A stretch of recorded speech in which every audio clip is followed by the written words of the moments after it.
Welcome back to That's a Wrap. Today's movie that we will be reviewing is the Netflix original, The Harder They Fall. But before I get into my review of this movie, if you have not yet seen this movie, please consider this your spoiler warning, because I will be talking spoiler-ish. So you've been warned. I completely enjoyed this movie. One of the best movies I've seen this year, and I highly recommend it. Why? It was just a well-acted movie. It was a great directed movie. The script was fun, witty, intelligent. It did a whole lot more right than the few things that it did wrong. Now, like I've said before, there is no movie without sin, and this movie had its fair share of sins, but I think it was probably a handful, if that. This movie was very brilliantly executed. From the opening to the end, it gets you intrigued, you're engulfed, and it has a way, and not only the way it's acted, like I said earlier, the way it's shot, the way it's directed, the way it's produced, it forces you to stay focused on the screen. From the great opening that just leaves you jaw drop before the title of the movie comes in, and along with the great cinematography, the great acting, the great script, the many things it does right, it has such a star-studded cast. I mean, I could go down the line and just name drop a bunch of them, but go check it out for yourself as far as who's in this cast. And if that doesn't get you excited to watch this movie, I didn't know who was in the cast. I just saw it.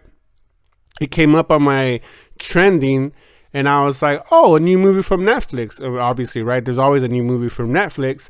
And I was like, let me check it out. It looked interesting. And I was pleasantly surprised that I was. Again, it goes from well-knowns to some newcomers to some that you love. It was just greatly executed.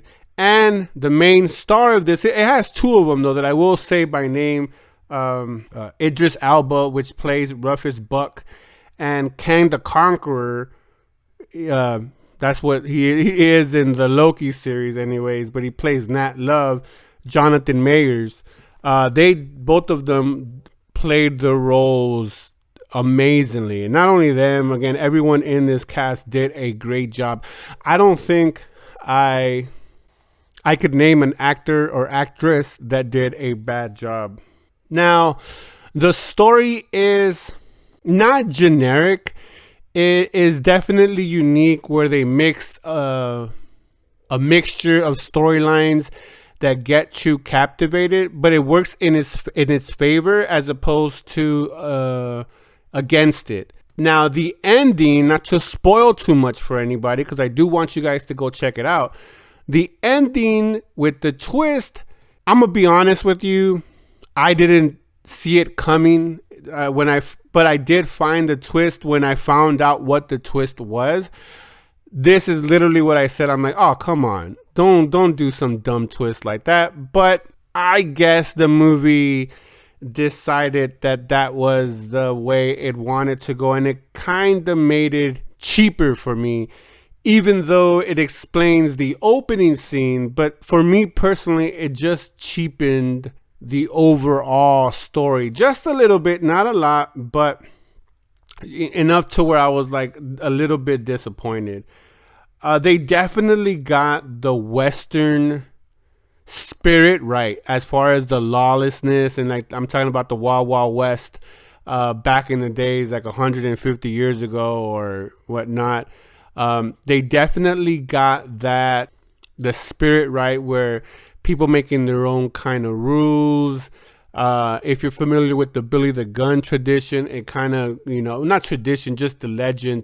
A couple of actors portray that role very, very well. And I mean, again, not to give too much away, so we're focusing on two rival gangs, and these two rival gangs are way more similar than different. They got two badass bosses. They got these two badass female leads that, can hold their own. Even though I think the group with Nat Love, Kang the Conqueror, have two women, even though the movie tries to make it seem like it's another one, but we know right away that it's a woman, and we find out later on like that she actually is a woman. Of course she is a woman, but she's a badass woman. So they got two, and they got a lot of a gunslinger, a quick draw. Both of them have one other, so they're more similar than opposites, and that's what works great with this the dynamic of this movie. Now, I know I've been mentioning a couple times the way this movie was shot. It was very uniquely shot in a way, but it did feel very Quentin Tarantino, however you want to pronounce his first name, like in the shots. Very dramatic, very in your face, very cinematic is not the word, even though there is shots that are cinematic.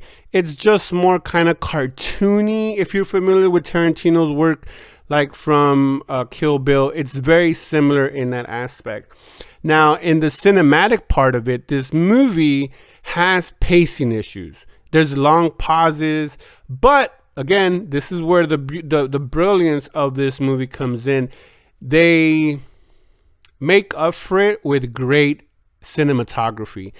If you're familiar with old westerns with that long shot where they would come into the face or fade out or kind of have an overview, that's exactly what they did. And that's why earlier I said they got the spirit of not only the western feel, the lawlessness, but also the western movie.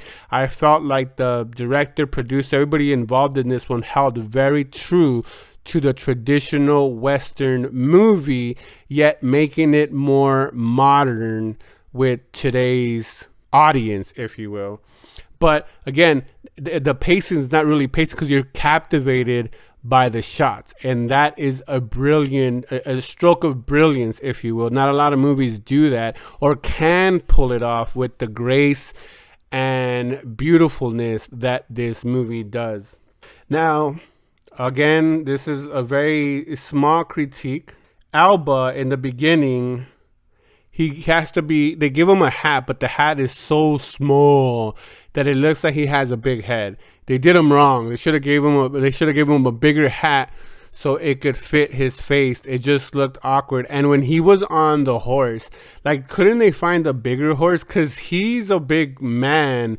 And on that horse, it looked like that horse was struggling.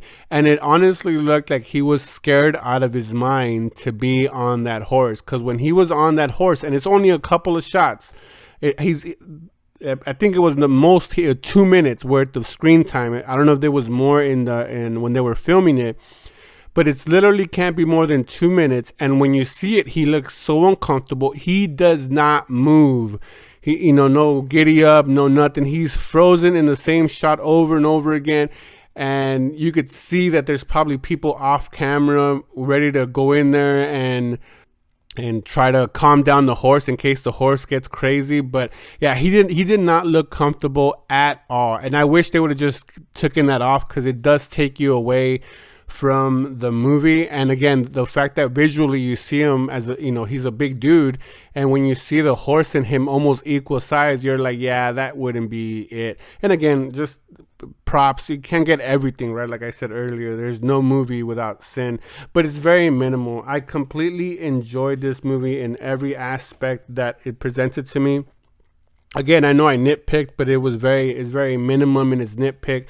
Go out and check it out. I cannot recommend this movie to be watched any more than I'm doing right there. I'm singing its praises. For me, this movie was an A-. Why it wasn't an 8, just a solid 8. It's really hard to. You have to be almost flawless to get an A+, and it was close to getting just a solid A rating for me. But just the visual parts, like I said, with Alba having his hat look too small, the horse looked too small, and and along with some of the music that didn't go well with the movie or Western theme. Now, half the music was definitely Western inspired, even though, again, they brought it to a modern audience. And I could respect that, but it just took you off of the movie. A movie too much, and I was just like, yeah, it could have done without it. They did the Western movie justice, and I wish they would have just stuck it out a little bit more. But those are the small little nitpicks. Go check it out for yourself and let me know what you think down in the comments. And like always, that's a wrap.